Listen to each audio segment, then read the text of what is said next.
welcome back to my channel. Today I wanted to talk about some of my favorite staple cookbooks that I think are really helpful when you're trying to transition to a vegan way of living.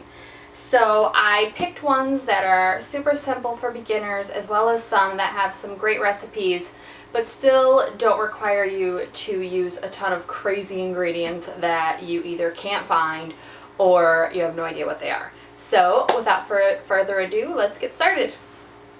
The first one I want to point out is How It All Vegan, and this one is by Tanya, Barnard, and Sarah Kramer. This is a great starting point for anyone trying to transition to a vegan diet.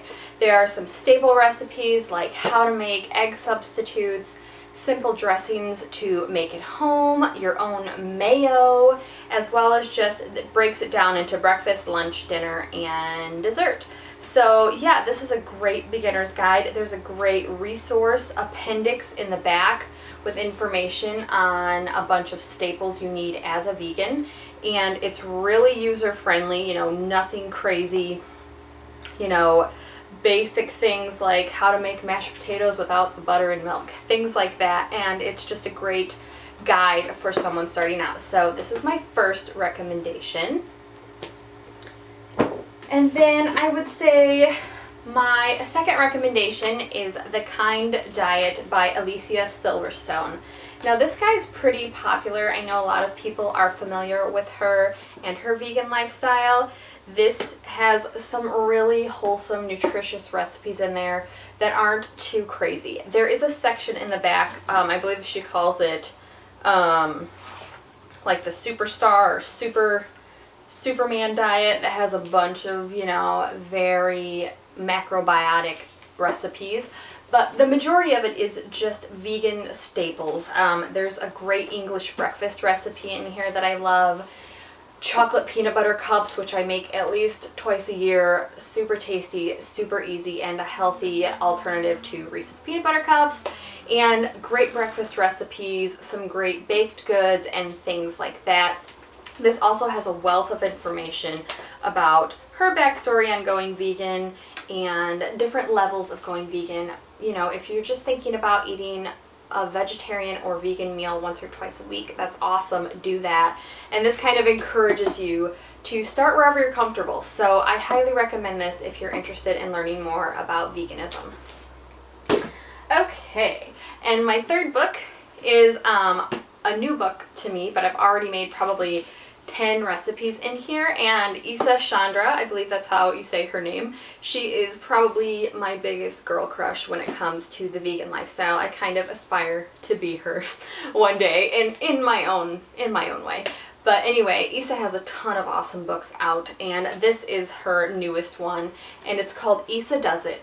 And this book is awesome because she is a chef that can make the most complicated recipes. And I also have a couple of those books that I'm not sharing because they are a little more labor intensive. But this is a really easy book to follow. This is, super easy recipes that are just delicious. There are pasta recipes and burger recipes, breakfasts, desserts, a bunch of salads and stews. This is a really great book to purchase coming into the the fall season, because the stews and soups I've made in here so far, they've all been amazing. My favorite recipe that I've made like 8 times are her pillow pancakes. If you think you can't eat vegan breakfasts that are amazing as a vegan, you're absolutely wrong. These pancakes are my favorite ever. So yeah, that's Isa Does It by Chandra. And also there is another appendix in here with a bunch of great information on veganism and kind of how to get started cooking. It really breaks it down well, and I absolutely love it, and I think it's a great starting point, as well as if you're a seasoned vegan and you don't own this book, you should, because it just has some incredible recipes. Okay, and then my two kind of wild cards.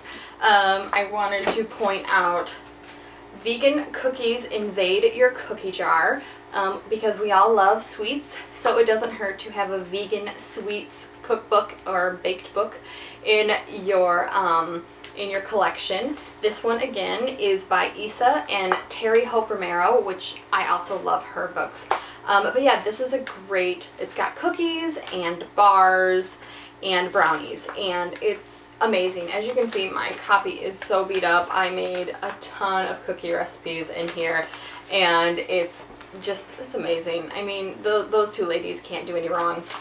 So yeah, you've got basics like cocoa brownies and chocolate chip cookies and granola bars, but then they also give you awesome you know, wild cards like citrus glitters. I've actually never made these, but I'm sure they're amazing. And what else do we got in here that I can show you? Oh, the chocolate chip chai spice shortbread. I have made this one.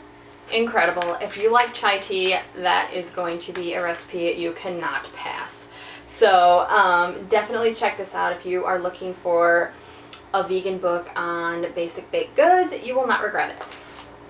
Last but not least, this is probably not for everyone, but I wanted to point it out because I know a lot of vegans, vegetarians, and just clean eaters love a book with a lot of nutritional information, and this guy is going to be your best friend. This is The Thrive Diet by Brendan Brazier, and it is full of nutritional information, full of vegan recipes, lots of raw recipes, lots of, you know, complicated ingredients sometimes. You know, he definitely emphasizes, you know, hemp proteins and what else? I mean, just a lot of, now of course I'm not going to be able to find anything. But yeah, he does emphasize a lot of superfoods is the best way to put it. But if you are an athlete and you're looking to perform better, this guy is going to tell you how to do it. Brendan is an ultra marathoner. He's amazing, and this is, I believe this is his first book, and it just has a ton of recipes that are going to give you energy and increase your performance as an athlete or just someone who enjoys working out. It's fuel. Food is fuel to him, and this book will teach you how to feel the same about your food. That being said, it's also got great recipes. They're all delicious, so it's not like, you know, it's not a diet book. It's not something where you're going to hate everything you make. Like, it really does taste good. So this is the Thrive Diet, and I suggest you check that out if you're looking to increase your knowledge as far as sports performance food, as well as food that is just going to make you feel and look your best. So I think that is it for my cookbook staples. If you have some favorite cookbooks you'd like to share below, please leave it in the comments. I'd love to hear about them. I am a cookbook collector. It inspires me with my own recipes just to see how other people put flavors together, so I love getting new ones as much as possible. So I think that's going to do it for today. Thanks for watching, and I will talk to you soon. Thanks. Have a good one.